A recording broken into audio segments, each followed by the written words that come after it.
Assalamualaikum warahmatullahi wabarakatuh. Alhamdulillahi rabbil alamin. Wassalatu wassalamu ala khatamil anbiya'i wal mursalin, Nabiyyina Muhammadin wa ala alihi wa ashabihi ajma'in, amma ba'du. Para penonton yang dirahmati Allah subhanahu wa ta'ala, semoga kita senantiasa berada dalam lindungan, rahmat dan keberkatan daripada Allah. Kita menyambung perbincangan kita dalam kitab Anak Kunci Syurga, karangan Syekh Abdul Qadir Al-Mandili rahimahullahu ta'ala. Pada malam ini kita menyambung perbincangan dengan tajuk Tauhid Al-Uluhiyah. Setelah mana kita membincangkan pada kelas yang lepas tentang Tauhid Al-Rububiyah, iaitulah mengesahkan Allah subhanahu wa ta'ala pada perbuatannya, atau kita mengesahkan Allah subhanahu wa ta'ala dari segi kita beriktikad bahawa Allah sahajalah yang mencipta, memiliki dan mentadbir seluruh alam ini. Tidak ada suatu pun kejadian dalam alam ini melainkan ianya berlaku dengan kehendak dan ciptaan Allah subhanahu wa ta'ala. Maka seterusnya pengarang rahimahullahu ta'ala membawakan perbahasan jenis tauhid yang kedua yang mesti ada, ataupun kita boleh nyatakan dia sebagai rukun tauhid, iaitulah elemen yang mesti ada untuk membenarkan seseorang itu dipanggil sebagai ahli tauhid, untuk menjadikan imannya kepada Allah subhanahu wa ta'ala itu sah dan diiktiraf oleh syarak. Tauhid yang kedua ini adalah tauhid yang sangat penting kerana dia adalah berkesinambungan daripada tauhid yang pertama. Dan tauhid yang kedua inilah yang dituntut daripada kita sebagai hamba Allah subhanahu wa ta'ala untuk melaksanakannya, iaitulah tauhid al-uluhiyah. Kalimah al-uluhiyah dinisbahkan kepada al-uluhah, dan al-uluhah adalah masdar, kata terbitan bagi kata kerja aliha ya'lahu, ilahatan wa uluhatan, yang bermakna ibadah, Maka makna tauhid ini ialah seperti mana kata pengarang di sini, tauhid al-uluhiyah ialah mengesahkan Allah subhanahu wa ta'ala pada setiap perbuatan hambanya dalam suruhan dan larangan, yakni ibadah. Maka jikalau tauhid ar-rububiyah, kita mengesahkan Allah subhanahu wa ta'ala pada perbuatannya, kita meyakini bahawa tidak ada yang mencipta, tidak ada yang memiliki, tidak ada yang mentadbir alam ini kecuali Allah. Maka tauhidul uluhiyah datang sebagai satu manifestasi kepada pengakuan dan keyakinan tersebut, dengan kita tidak menyembah, kita tidak takut secara mutlak, tidak mengharap secara mutlak, tidak mencintai secara mutlak, melainkan kepada Allah subhanahu wa ta'ala semata-mata. Kita tidak memohon hajat untuk mendapatkan manfaat atau menolak mudarat secara ghaib kecuali daripada Allah subhanahu wa ta'ala. Dan inilah tauhid yang menjadi seruan dakwah para anbiya alaihimussalatu wassalam. Dan ia adalah matlamat yang dengan untuk menegakkan tauhid inilah Allah subhanahu wa ta'ala menciptakan alam ini, menciptakan jin dan manusia, mengutuskan para anbiya dan rasul, menurunkan kitab-kitabnya. Inilah tauhid yang sangat penting dalam kehidupan kita, dan inilah tauhid yang menjadi makna syahadati an la ilaha illallah wa anna Muhammadar Rasulullah, persaksian kita bahawa tidak ada yang berhak disembah kecuali Allah dan Muhammad itu adalah utusan Allah. Kata pengarang rahimahullah, sesungguhnya Allah subhanahu wa ta'ala itu tunggal dalam setiap suruhan kepada hambanya. Contohnya seperti salat, iaitu tiada salat melainkan hanya kerana Allah subhanahu wa ta'ala. Kita dilarang untuk sujud melainkan hanya kepada Allah subhanahu wa ta'ala. Tidak dibenarkan bernazar melainkan hanya kerana Allah subhanahu wa ta'ala.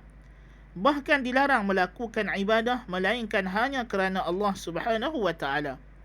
Sebagai hamba, kita juga dilarang menyekutukan Allah subhanahu wa ta'ala dengan yang lain. Dilarang menyembelih binatang korban melainkan hanya untuk Allah subhanahu wa ta'ala. Apatah lagi menyembelih kerana hantu, keramat ataupun untuk nenek moyang. Ini adalah dilarang sama sekali.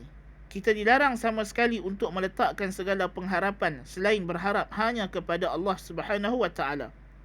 Jangan takut melainkan kepada Allah Subhanahu wa taala. Jangan memohon pertolongan melainkan daripada Allah Subhanahu wa taala. Seperti mana yang dinyatakan oleh Allah Subhanahu wa taala dalam surah Az-Zumar, surah Az-Zumar ayat ke-65. وَلَقَدْ أُوحِيَ إِلَيْكَ وَإِلَى الَّذِينَ مِنْ قَبْلِكَ لَئِنْ أَشْرَكْتَ لَيَحْبَطَنَّ عَمَلُكَ وَلَتَكُونَنَّ مِنَ الْخَاسِرِينَ. Maksudnya, dan sesungguhnya diwahyukan kepadamu wahai Muhammad dan kepada nabi-nabi yang terdahulu daripadamu, demi sesungguhnya jikalau engkau dan pengikutmu mempersekutukan sesuatu yang lain dengan Allah, tentulah akan gugur amalmu dan engkau akan tetap menjadi daripada orang yang rugi, yakni dunia dan akhirat, di dunia dan akhirat. Penyataan pengarang di sini, apa yang beliau hendak sampaikan ialah tauhidul uluhiyah. Maknanya, kesimpulan yang kita boleh rumuskan, makna tauhid ini adalah ifradullah ta'ala bil ibadah, menunggalkan, mengesahkan Allah dalam ibadah. Maka kita mesti tahu apa dia ibadah. Kalau kita tidak tahu ibadah, maka kita tidak boleh melaksanakan tauhid ini. Kerana yang dituntut dalam tauhid ini ialah kita sebagai makhluk, sebagai hamba yang mukallaf, yang dibebankan oleh Allah dengan tanggungjawab menjadi hambanya di muka bumi ini. Ada beberapa perkara, perbuatan, ucapan, amalan yang diwajibkan untuk kita lakukan hanya kerana Allah. Yang ini mesti dibuat hanya kerana Allah, dan perbuatan ini namanya ibadah. Dan ini telah jelas disebut oleh Allah Subhanahu wa taala dalam suratul Fatihah, Iyyaka na'budu wa iyyaka nasta'in. Hanya kamu sahaja ya Allah kami menyembah, dan hanya kamu sahaja ya Allah kami memohon pertolongan. Dan Allah Subhanahu wa taala telah menyatakan dengan jelas dalam suratul Zariyat bahawa tujuan dia menciptakan jin dan manusia adalah untuk mereka menyembahnya, yakni menunggalkan Allah Subhanahu wa taala dalam ibadah. Sebagaimana firman-Nya, وَمَا خَلَقْتُ الْجِنَّ وَالْإِنسَ إِلَّا لِيَعْبُدُونَ.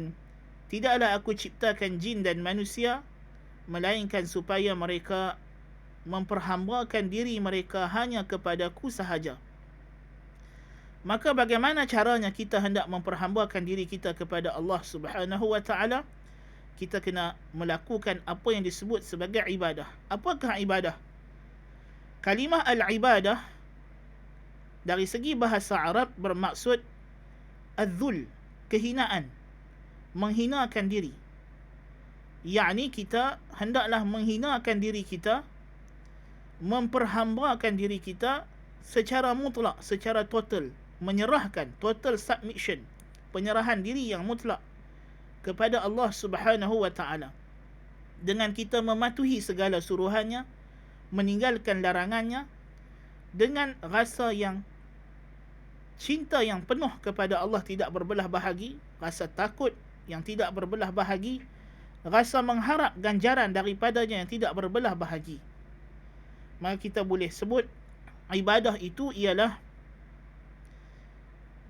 ismun jami'un likulli ma yuhibbuhu Allah wa yardahu min al-aqwali wal af'ali al-zahirah wal batinah.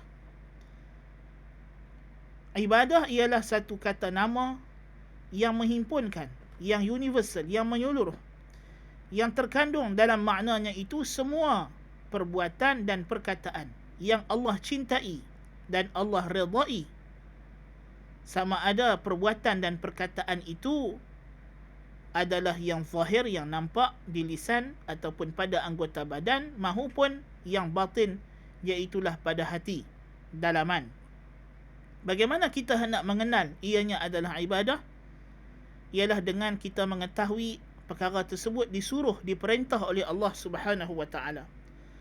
Apa yang Allah Subhanahu wa taala perintah untuk kita lakukan dengan suruhan yang wajib ataupun suruhan yang sunat, maka itu adalah dalil dan petunjuk bahawa amalan tersebut atau ucapan tersebut atau i'tiqad tersebut dicintai dan digemari oleh Allah Subhanahu wa taala, dan dengan itu kita mengatakan ianya adalah ibadah.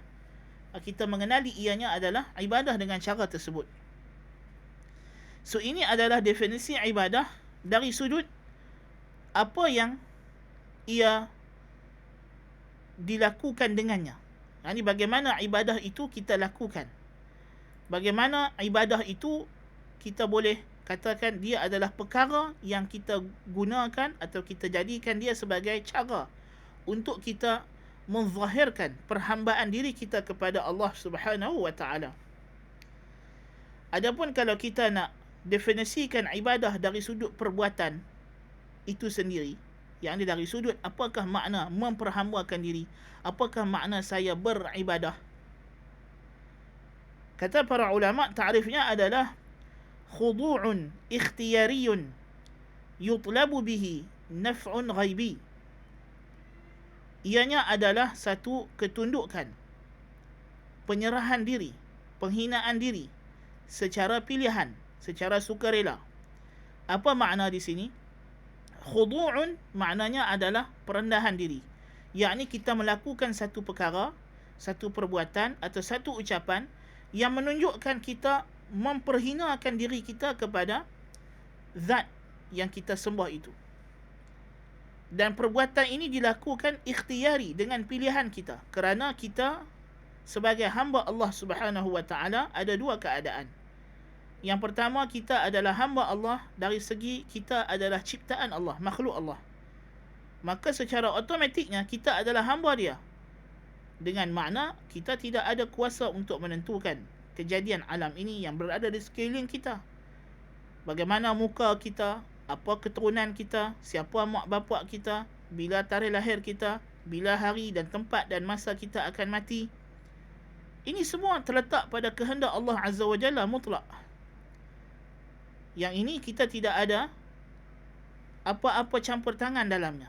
Kita serahkan kepada Allah Subhanahu wa taala urusan hidup dan mati kita. Tetapi Allah Subhanahu wa taala menciptakan kita sebagaimana yang telah kita bacakan dalam surah Az-Zariyat tadi. Tujuannya adalah وَمَا خَلَقْتُ الْجِنَّ وَالْإِنسَ إِلَّا لِيَعْبُدُونَ. Tidak aku ciptakan jin dan manusia melainkan supaya mereka memperhambakan diri mereka kepadaku, kata Allah. Maka Allah Ta'ala ciptakan kita dengan satu ability, kemampuan, kebolehan untuk memilih. Yang mana ini adalah ciptaan Allah, kehendak Allah Subhanahu wa Ta'ala untuk kita ada ability ini, ada kemampuan ini. Kemampuan untuk kita memilih sama ada untuk taat ataupun untuk derhaka kepada perintahnya. Sebagaimana Allah Subhanahu wa Ta'ala berfirman dalam suratul Insan, Inna khalaqnal insana min nutfatin amshajin nabtali faja'alnahu sami'an basira. Inna hadainahu as-sabila imma syakiran wa imma kafura. Sesungguhnya kami ciptakan manusia itu daripada air mani yang bercampur, daripada air benih yang bercampur, untuk kami uji, nabtalih, kami nak uji, kata Allah. Maka kami jadikan baginya pendengaran dan penglihatan, dan sesungguhnya kami tunjukkan kepadanya jalan kebenaran. Maka dialah yang memilih sama ada menjadi orang yang syukur atau orang yang kufur. Maka Allah Subhanahu wa Ta'ala menciptakan kita dengan tujuan kita memperhambakan diri kita kepada Allah, tetapi bukan dengan cara kita diciptakan memang untuk memilih taat sahaja. Berbeza dengan malaikat, berbeza dengan matahari, bulan, bintang, bumi, langit, gunung ganang. Yang makhluk ini semua diciptakan oleh Allah Subhanahu wa Ta'ala hanya dengan taat. Hanya dengan taat. Jadi matahari dia tidak ada kehendak untuk melanggar perintah Allah Subhanahu wa Ta'ala, dengan makna dia tidak ada macam kita syahwat untuk derhaka kepada apa yang Allah suruh. Malaikat juga begitu. La ya'sunallaha ma amarahum wa yaf'aluna ma yu'marun. Mereka tidak derhaka sama sekali kepada Allah dan mereka sentiasa buat apa yang disuruh kepada mereka. Itu dari segi malaikat. Adapun manusia, kerana Allah Ta'ala ciptakan kita dan juga jin untuk diuji, maka diberikan kepada kita satu ability yang Allah sendiri bagi, Allah sendiri yang ciptakan benda itu pada kita, iaitulah untuk kita memilih sama ada kita nak taat ataupun kita nak ingkar. Maka inilah maksud yang kita sebut sebagai khudu'un ikhtiyari, yang kita kata ikhtiyari. So amalan yang kita perlu esakan Allah padanya ialah amalan ini. Ibadah ialah satu bentuk suruhan Allah Azza wa Jalla kepada kita untuk kita buat, dan dalam masa yang sama Allah ciptakan kepada kita ability, kemampuan untuk kita langgar arahan tersebut dan kita tidak buat, atau kita buat sebaliknya. Maka ta'rif ibadah, kita balik kepada isu ta'rif ibadah tadi, ialah khudu'un ikhtiyariyun, ketundukan yang dengan pilihan kita, li talabi, untuk menuntut, untuk mencari, untuk memperolehi naf'un ghaibi atau naf'in ghaibi, yutlabu bihi naf'un ghaibi, yang dituntut, dicari dengannya manfaat yang ghaib. Qaid di hujung ini sangat penting untuk kita faham. Yakni tujuan kita merendahkan diri, kita menghinakan diri kita, kita taat suruhan yang kita sembah ini dengan sukarela kita, dengan pilihan kita. Apa matlamatnya? Matlamatnya adalah untuk kita memperolehi sesuatu manfaat, kebaikan atau menolak keburukan. Manfaat di sini merangkumi kita memperolehi kebaikan atau kita menolak kemudaratan daripada diri kita secara ghaib, bukan secara fizikal. Bukan secara fizikal. Baik, macam mana maksudnya? Saya bagi misal yang mudah. Kita jatuh sakit, kita pergi jumpa doktor. Bukankah bila kita sakit, kita jumpa doktor, di sini kita ada merendahkan diri kita kepada doktor. Kita mungkin seorang menteri, kita orang kaya, orang bangsawan, orang hebat. Kita ada standard dan kedudukan, tetapi dengan doktor kita buat benda-benda yang kita malu nak buat depan orang. Doktor suruh buka baju, baring, jangan berdiri, jangan duduk, baring sini, lagi saya tak suruh bangkit, jangan bangkit, dia kata. So dia bagi kita arahan, dia bagi kita larangan, you makan ubat ni tepat pada pukul sekian, jam sekian, you jangan makan makanan ni, tak boleh. Kita taat suruhan dia, larangan dia. Maka di sini ada bentuk khudu', perendahan diri. Dengan pilihan kita, kita nak pasal kita nak sembuh. Tetapi manfaat yang kita cari di sini bukanlah sesuatu yang ghaib. Ia manfaat yang empirik, yang kita boleh nampak secara fizikal, kesan ubat tersebut. Diketahui dengan kajian saintifik, kajian ma'mal, kajian klinikal. Ia bukan sesuatu yang menjadi keterujaan orang untuk mengatakan ia satu misteri. Bagaimana ubat ini boleh menyembuhkan saya? Bagaimana doktor ini boleh tahu penyakit saya? Kita tahu, dia mengaji, dia belajar. Di sana ada kaedah, tata cara untuk mengetahui keadaan tersebut. Dia boleh buat uji kaji. Maka ketaatan kita kepada arahan doktor tadi, walaupun dia ada satu bentuk khudu'un ikhtiyari, perendahan diri secara pilihan, tetapi bukan untuk menuntut manfaat yang ghaib, maka ia bukan ibadah. Ia bukan ibadah. Ya, bukan ibadah. Dari sudut amalan itu sendiri bukan ibadah. Maka kita tak kata engkau taat suruhan doktor ini maknanya engkau telah syirik kepada Allah. Tidak. Kerana ia bukan sesuatu yang ibadah. Kita berbakti kepada ibu dan bapa kita. Kita merendah diri kepada mak ayah kita. Kita hormat mereka. Kita ikut suruhan mereka. Kita tak berani nak langgar arahan mereka. Di sini ada khudu'un ikhtiyari. Tetapi kita bukan nak mengharap ganjaran secara ghaib daripada mak ayah. Kita nak mereka sayang kita. Kita nak mereka sentiasa mendampingi kita dan mendapat kasih sayang mereka. Dan manfaat ghaib yang kita nak daripada tindakan kita menjaga, memuliakan ibu bapa kita, kita nak daripada siapa? Daripada Allah. Pahala yang kita harapkan daripada Allah Subhanahu wa ta'ala. Azab yang kita takut bukan azab mak ayah kita, tetapi azab Allah Subhanahu wa ta'ala. Kalau kita derhaka kepada mereka, kita abaikan mereka. So di sini kita bukan menyembah ibu dan ayah, kita menyembah Allah Subhanahu wa ta'ala dengan kita menjaga dan memuliakan ibu dan ayah kita. Dan demikianlah seterusnya. Kalau kita kata meminta tolong, kita ada kesusahan, kesempitan wang, kita pergi berjumpa dengan kawan kita yang ada kesenangan, diberikan oleh Allah Ta'ala rezeki yang lebih, Bukankah di situ kita ada satu bentuk penghinaan diri? Kita agak mencalarkan maruah diri kita, untuk kita minta tolong, mengadu kepadanya masalah kita. Tetapi yang kita harapkan daripada dia bukanlah manfaat yang ghaib. Bukan. Tetapi ianya adalah manfaat yang nampak, iaitulah keuangan, bantuan keuangan yang ada padanya. So ini bukan ibadah. So ibadah ni macam mana?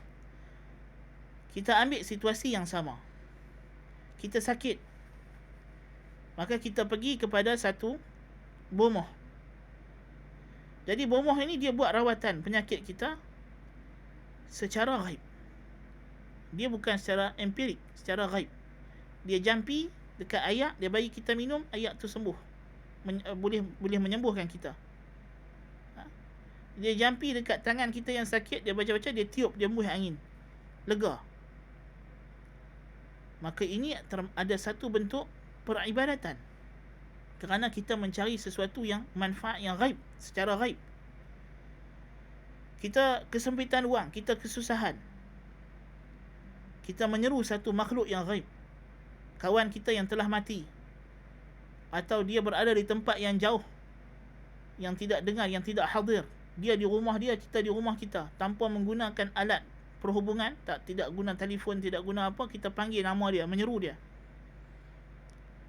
Hailah kawanku sekian, aku dalam kesempitan ini, marilah engkau tolong aku, berilah aku duit. Sedangkan dia dah mati dalam kubur, atau dia di rumah dia, tak dengar kita, tak nampak kita, tidak ada kontak antara kita dengan dia.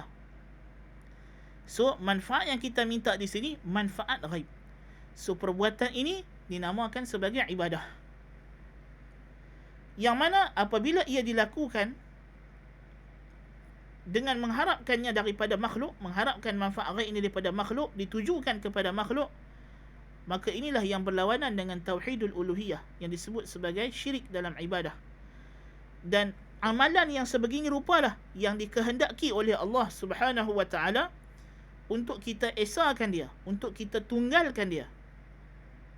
Dalam kita melaksanakan perkara ini, kita hanya minta daripada dia dan mengharapkan balasan dan ganjaran itu daripada dia sahaja. Maka ibadah terbahagi kepada dua. Ibadah yang sahihah, yang sahih, yang diterima oleh Allah Azza wa Jalla, dan ibadah yang batilah, yang ditolak, yang tidak diterima oleh Allah Subhanahu wa taala. Jadi kalau kita kata ibadah yang sahihah itu ialah khudu'un ikhtiyariyun bi talabi naf'in ghaibiyyin bi sultanin min Allah. Satu penundukkan diri, kerendahan diri secara sukarela untuk mendapatkan manfaat yang ghaib dengan bukti dan dalil daripada Allah Subhanahu wa taala. So yang menjadikan ibadat itu sahih ialah apabila Allah yang suruh kita buat, Allah yang izinkan dan benarkan dan arahkan kita buat perkara tersebut, maka ianya adalah ibadat yang sahihah. Adapun ibadat yang batilah, kita tukar ayat di hujung tambahan tadi, kita kata khudu'un ikhtiyariyun li talabi naf'in ghaibiyyin bi ghairi sultanin min Allah. Ketundukan diri, perendahan diri dengan sukarela untuk mendapatkan manfaat ghaib tanpa bukti dan dalil daripada Allah Subhanahu wa taala. Maka ini adalah ibadat yang batilah, yang berlawanan dengan tuntutan syarak. Di sini kalau kita lihat, pengarang rahimahullahu taala membawakan kepada kita seberapa contoh ibadah. Contoh pertama yang dia sebut ialah salat. Dia kata sebagai contoh ialah salat. Salat adalah satu ibadah. Dalil dia ibadah kerana kita disuruh oleh Allah Ta'ala untuk mengerjakan salat. Allah Ta'ala kata, wa aqimus salata wa atuz zakah. Dirikanlah salat dan tunaikan zakat. Dan Allah jadikan salat sebagai satu kewajipan. Inna salata kanat 'alal mu'minina kitaban mawquta. Sesungguhnya salat itu adalah satu ketetapan yang wajib atas orang beriman dengan ada waktu-waktunya. Salat ini, apa makna kita salat? Kita nak taat dan patuh kepada perintah Allah. Kita nak merendah diri kepada Allah Subhanahu wa taala. Untuk apa? Untuk kita memperolehi manfaat ghaib. Manfaat yang ghaib iaitulah pahala ganjaran yang tidak nampak di akhirat nanti masuk syurga, dan kita selamat daripada azab neraka. Maka dari sudut itu ia adalah ibadah, dan tanda ia ibadah dia disuruh oleh Allah Ta'ala dengan suruhan yang wajib. Kerana salat di sini suruhannya adalah wajib. Jadi untuk memahami macam mana kita nak kenal suruhan ni wajib atau sunat, ini bidang yang diperincikan dalam ilmu usulul fiqh. Dan sebahagian ulama memberikan kemudahan, satu dhabit ataupun satu tanda yang mudah untuk kita faham suruhan yang macam mana dalam Al-Quran dan Sunnah, yang kalau kita jumpa kita boleh tahu kata ini adalah ibadah. Iaitulah kata para ulama, apa yang disuruh oleh syarak, ma amarahu syari' min ghairi iqtida'in aqli wala tiradin urfi. Yang mana suruhan itu disuruh oleh syarak tanpa ada kelaziman akal ataupun kebiasaan adat. Ini dia adalah cara kita nak kenal suruhan itu adalah ibadah. Tak sama ada suruhan itu berbentuk wajib ataupun sunat. Sebagai misal, kita ambil perintah Allah Subhanahu wa taala dalam Al-Quran, di antara perintah yang datang ialah perintah untuk makan dan minum. Wa kulu washrabu wa la tusrifu. Makanlah dan minumlah dan jangan kamu berlebih-lebihan. Perintah makan dan minum. Adakah makan dan minum ibadah? Kita kata tidak. Kerana apa? Kerana makan dan minum adalah perkara yang menjadi ittiradin urfi dan iqtida'in aqli. Dia adalah tuntutan akal, benda yang logik akal yang memang kita kena buat untuk kita hidup. Kalau tidak disuruh pun manusia pasti akan makan, kerana dia keperluan untuk dia hidup, dan telah menjadi adat orang makan dan minum. Maka suruhan di sini tidak bermaksud ibadah. Maka tidak diwajibkan untuk kita makan, aku makan hanya kerana Allah. Tidak. Kita makan untuk kita kenyang, kita makan untuk kita suka-suka, tetapi di sana datang suruhan ibadah apa dia? Jangan berlebih-lebihan. Kerana ini di luar daripada adat manusia. Syahwat manusia nak makan lebih-lebih, membazir, memboros. Tapi Allah Ta'ala larang perkara tersebut. Allah Ta'ala kata di sana ada ayat suruhan untuk kita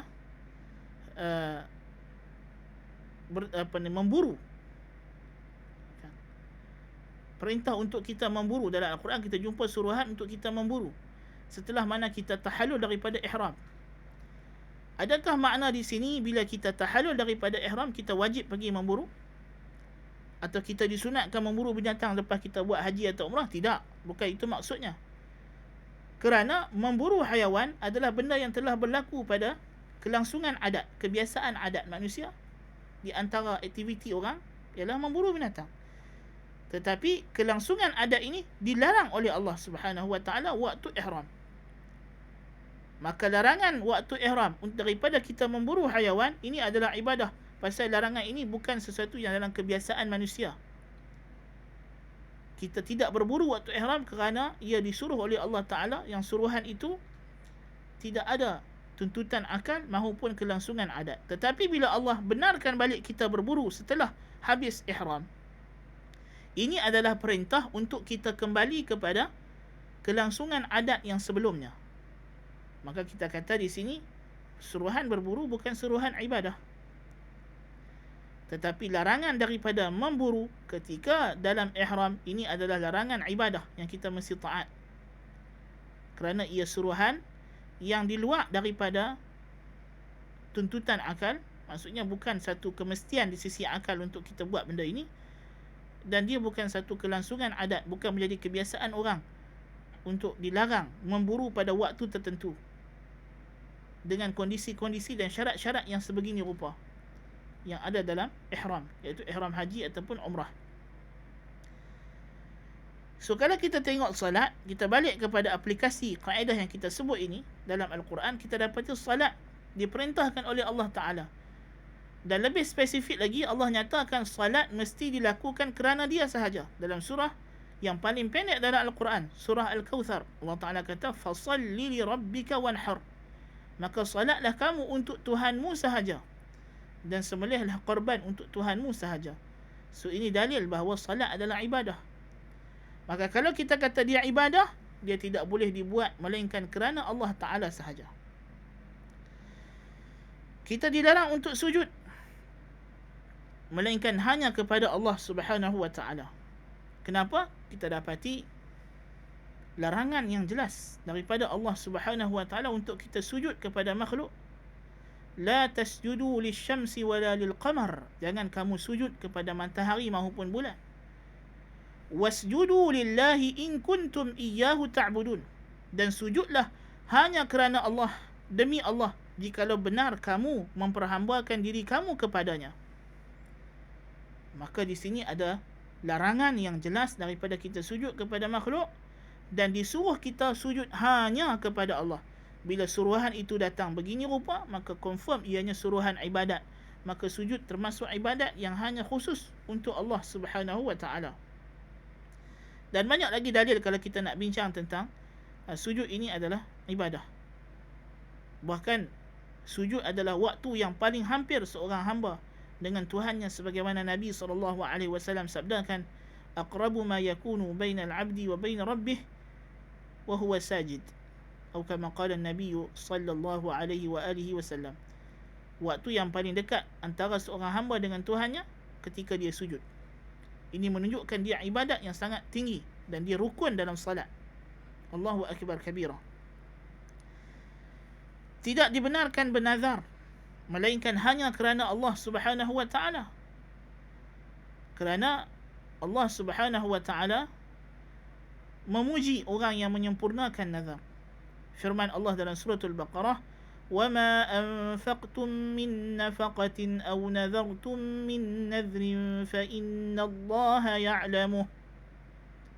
Apa sahaja nafkah yang kamu infakkan dan nazar yang kamu nazarkan, maka sesungguhnya Allah mengetahuinya.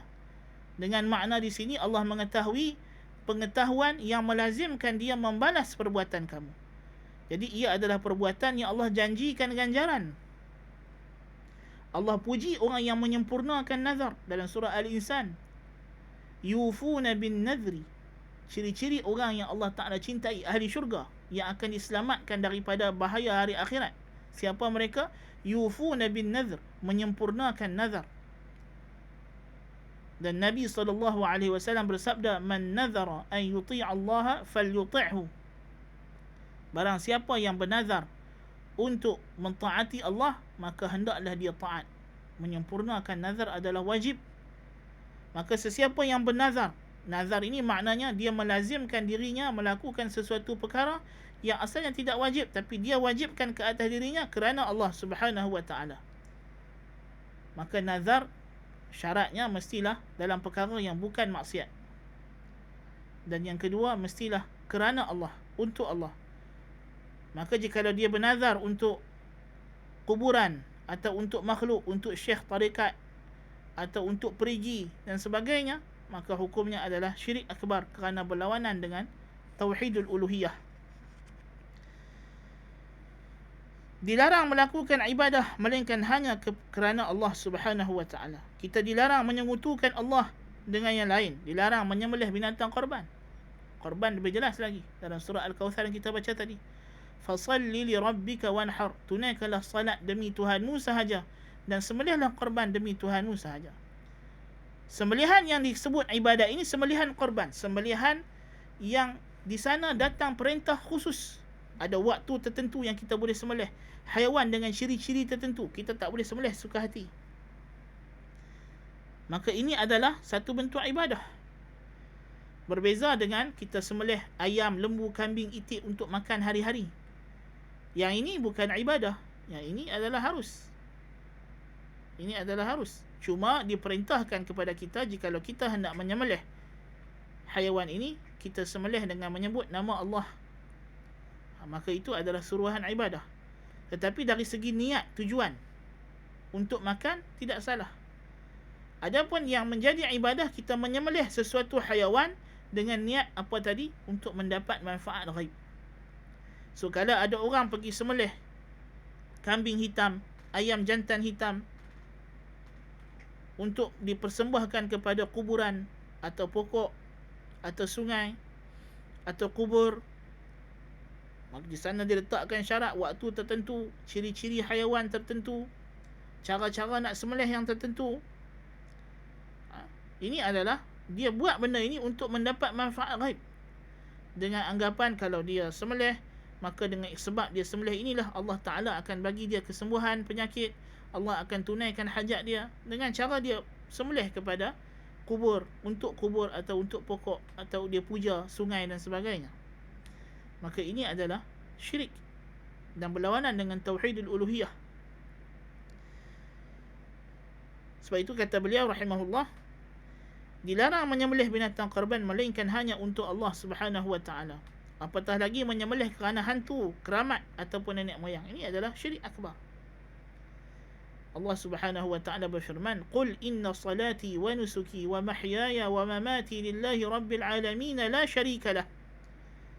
Wa bidzalika umirtu wa ana awwalul muslimin." Katakanlah olehmu hai Muhammad, sesungguhnya salatku, sembelihan korbanku, hidupku dan matiku hanyalah kerana Allah.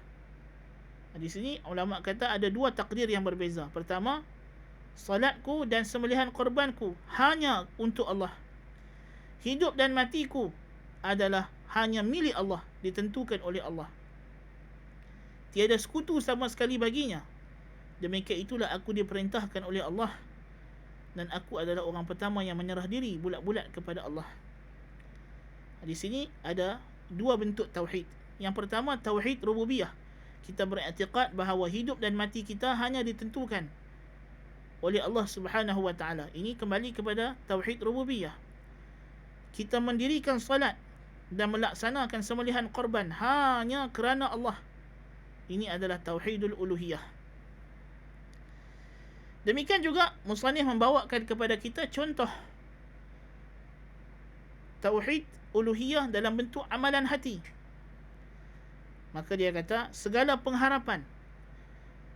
Harap di sini kita mengharap sesuatu manfaat atau dihilangkan mudarat secara ghaib. Ini adalah hak mutlak Allah Subhanahu wa taala. Kita tidak boleh mengharap kepada makhluk lebih daripada harapan kita dia sebagai sebab. Adapun kita mengharap kepada makhluk dengan harapan bahawa makhluk inilah yang akan menunaikan segala hajat kita, yang mana kalau kita beri kepada dia tugasan untuk melakukan apa yang kita nak, pasti terjamin akan dapat. Kita berharap begitu. Ini disebut tawakal. Kita bertawakal kepada makhluk. Ini adalah dilarang sama sekali. Allah Ta'ala berfirman, "Wa tawakkal 'alal hayyil ladzi la yamut." Dan bertawakallah kamu hanya kepada yang maha hidup, yang tidak pernah dan tidak akan mati, iaitulah Allah Subhanahu wa taala. Makhluk tidak layak untuk kita tawakal. Tawakal maknanya kita menyandarkan, menyerahkan harapan hati kita bulat-bulat kepada dia. Makhluk hanyalah sebab, hanyalah alat. Allah beri kepada mereka kemampuan sekadarnya. Mereka tidak boleh memberi kesan dengan sendirinya. Setiap sebab berhajat kepada sebab yang lain, dan dia memerlukan supaya tidak ada halangan. Kalau ada sebab tapi ada halangan, tidak jadi. Ada satu sebab, tak ada sebab yang kedua, yang ketiga, yang perlu ada bersama untuk menjadikan satu perkara, tidak jadi. Jadi makhluk hanyalah sebab. Allah Subhanahu wa taala yang menentukan.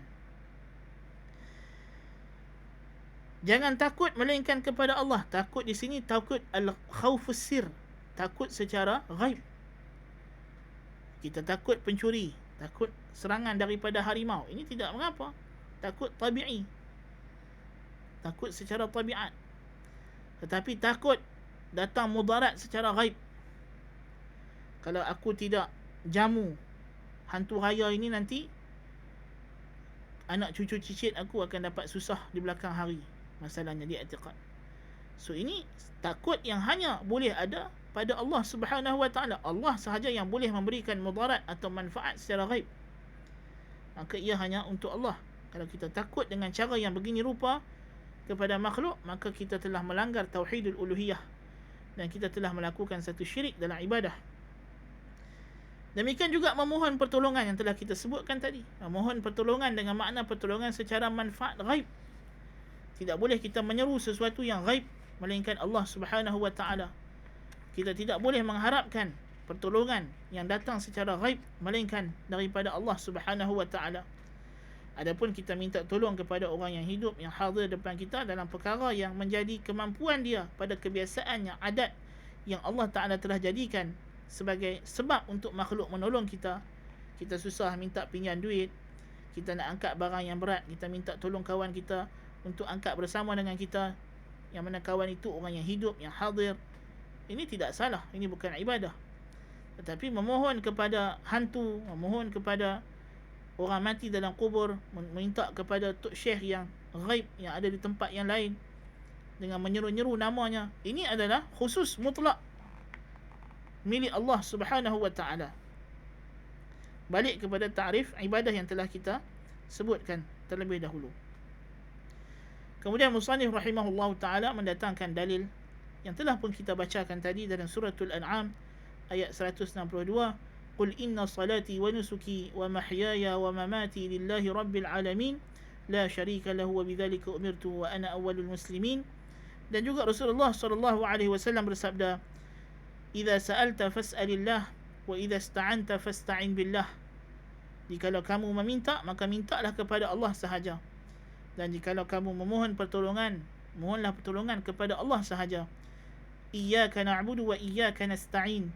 Dan memohon pertolongan ini telah kita jelaskan maksudnya tadi, ialah pertolongan yang kita minta secara ghaib, yang manfaat yang kita harapkan itu secara ghaib, yang bukan secara fizikal. So kita kena bezakan keadaan ini. Dan ini akan tersingkap, akan jelas, akan terselah jikalau kita faham ta'rif, definisi ibadah yang telah saya nyatakan pada awal sesi kelas kita tadi, iaitulah, kita ulang lagi sekali, khudu'un ikhtiyariyun li talabi naf'in ghaibiyyin, ketundukan diri secara pilihan untuk memperolehi manfaat secara ghaib. Dan ibadah ialah apa yang Allah Ta'ala suruh dengan suruhan wajib atau sunat. Semua perbuatan, perkataan yang Allah redai dan cintai, sama ada perbuatan atau perkataan itu secara zahir maupun secara batin. Dan kita telah sebutkan apakah cara, ciri-ciri kita nak kenal suruhan dalam Al-Quran dan Sunnah itu, bagaimana suruhan itu adalah suruhan yang berbentuk ibadat atau suruhan yang bukan berbentuk ibadat. Iaitulah ma amarahu syari' min ghairi iqtida'in aqli wal ittiradin urfi, apa yang diperintahkan oleh syarak tanpa ada sebarang tuntutan akal maupun kelangsungan adat, maka itu adalah ibadah. Dan disimpulkan oleh sebagian ulama, apa sahaja suruhan yang berbentuk wajib atau sunat, maka itu adalah ibadah yang tidak boleh dilakukan melainkan kerana Allah Azza wa Jalla semata-mata. Dan mengalihkan amal ibadah ini untuk selain Allah, dilakukan, ditujukan kerana selain Allah, dengan menjadikan makhluk tadi sebagai perantara, maka inilah yang disebut sebagai syirik, yang menjebakkan kita ke dalam lembah syirik. Nas'alullah al-afiyah. Jadi syirik bukan mesti kita beriktikad makhluk yang kita sembah, yang kita minta hajat kepadanya secara ghaib tadi sebagai misal, dia adalah pencipta alam, dialah yang berhak memberikan mudarat dan manfaat secara mutlak, bukan. Bahkan jikalau kita memohon hajat kita kepada orang mati atau jin atau hantu tadi dengan i'tiqad hantu atau jin ini telah diberikan oleh Allah satu kuasa khusus untuk melaksanakan hajat kita, atau orang yang mati ini telah diberikan oleh Allah satu sebab yang khusus, dijadikan sebagai sebab oleh Allah untuk kita menolak mudarat atau mendatangkan manfaat, maka ini adalah syirik akbar, syirik besar yang mengeluarkan pelakunya daripada Islam. Nas'alullah al-afwa wal-afiyah. Kita bermohon keafiatan dan perlindungan daripada Allah daripada terjebak dalam perkara-perkara yang sebegini rupa. Maka tak patut kita masuk hutan sebagai misalnya, nas'alullah al-afiyah, minta lindung, minta simpang malaikat 44, dia berkata, na'udzubillah min zalik. Ini adalah syirik akbar, syirik dalam isti'azah, memohon perlindungan, minta izin nenek moyang, anak cucu nak tumpang lalu, dia berkata, na'udzubillah min zalik. Ini juga di antara bentuk syirik. Nenek moyang di sini merujuk kepada orang yang telah mati. Nenek moyang telah mati kerana orang Melayu, kepercayaan agama animisme orang Melayu, mereka percaya nenek moyang mereka yang telah mati, ruh-ruh mereka mengawasi dan menjaga anak cucu. Nas'alullah al-afiyah. So ini adalah di antara bentuk syirik dalam ibadah kepada Allah Subhanahu wa ta'ala yang kita mesti jauhi. dan yang kita terjebakkan diri kita ke dalamnya. Maka inilah yang disebut sebagai tauhidul al-uluhiyah, ataupun disebut dengan tauhidul ibadah, menunggalkan, mengesahkan Allah Subhanahu wa taala dalam ibadah. Dan untuk kita memastikan ibadah yang kita laksanakan itu menepati piawaian tauhidul uluhiyah, kita kena pastikan ada 3 perkara. Yang pertama, kita lakukannya kerana Allah, dengan makna kita tidak mengharap ganjaran balasan daripada ibadat ini, melainkan ganjaran dan balasan Allah Subhanahu wa taala semata-mata. Yang kedua, kita lakukannya kerana Allah, ditujukan untuk Allah, bukan untuk makhluk. Dan yang ketiga, kita lakukannya mengikut tata cara yang telah Allah tetapkan, bukan dengan tata cara yang kita sendiri suka, yang kita pandai-pandai reka. So, jikalau ibadah itu dilakukan, ditujukan kerana Allah, mengikut tata cara yang Allah tetapkan, tetapi kita buat kerana nak mengharap ganjaran makhluk, dipuji oleh makhluk, ini yang disebut sebagai riak, menunjuk-nunjuk, maka hukumnya adalah syirik kecil, dan ia boleh membatalkan pahala ibadat kita tersebut. Jikalau ibadat itu dilakukan memang ditujukan untuk selain Allah, walaupun ia ada datang suruhannya daripada Allah, seperti salat atau berdoa ataupun bernazar ataupun menyembelih korban tadi, jikalau dilakukan dengan tujuan untuk wali fulan, untuk kubur keramat sekian, untuk jembalang sekian, maka hukumnya adalah syirik akbar, syirik besar, yang mengeluarkan pelakunya daripada Islam. Nas'alullah al-afiyah. Dan jikalau dia mati dalam keadaan tidak bertaubat, dia akan termasuk dalam golongan kafir yang kekal dalam neraka. Na'udzubillah min zalik. Jikalau dilakukan ikhlas kerana Allah, mengharapkan ganjaran Allah, ditujukan kepada Allah semata-mata, tidak kepada selainnya, namun tidak mengikut tata cara yang Allah Ta'ala tetapkan, menerusi ajaran baginda Nabi SAW sallallahu alaihi wa alihi wa ashabihi wa sallam tasliman kathira, jikalau kita tidak mengikut teladan yang baginda telah ajarkan dalam melaksanakan ibadah, maka ini disebut sebagai amalan bid'ah, dan ia ditolak oleh Allah Subhanahu wa taala. Dan kita telah pun jelaskan dalam kelas yang lalu berkenaan dengan apakah makna bid'ah, apakah ciri-ciri, dan bagaimana kita hendak mengenal perkara bid'ah. Itu telah kita sebutkan, seingat ana, dalam kelas yang kedua ataupun yang ketiga. Bolehlah rujuk balik pada siri-siri yang lepas. Jadi inilah kesimpulan secara ringkas penerangan ana berkaitan dengan tauhidul uluhiyah. Mudah-mudahan apa yang kita bincangkan pada malam ini memberikan satu gambaran awal berkenaan dengan tauhid al-uluhiyah. Dan insya-Allah pada sesi kelas yang akan datang, kita akan perincikan lagi beberapa perkara berkaitan dengan tauhid uluhiyah, dan kita akan membincangkan apa yang dibawa oleh pengarang pula berkaitan dengan tauhid al-asma' was sifat. Sekadar itu dulu untuk malam ini. Mudah-mudahan Allah Ta'ala memberikan keberkatan atas apa yang kita pelajari pada malam ini, dan Allah Ta'ala merahmati tuan-tuan dan puan-puan, para penonton, para pendengar sekaliannya, diberikan hidayah taufik kepada diri saya sendiri dan juga kepada anda semua. Aqulu qawli hadha wa astaghfirullahal azim li wa lakum. Subhanakallahumma wa bihamdika ashhadu an la ilaha illa anta astaghfiruka wa atubu ilaik. Wa sallallahu ala nabiyyina Muhammad. Wassalamu alaikum warahmatullahi wabarakatuh.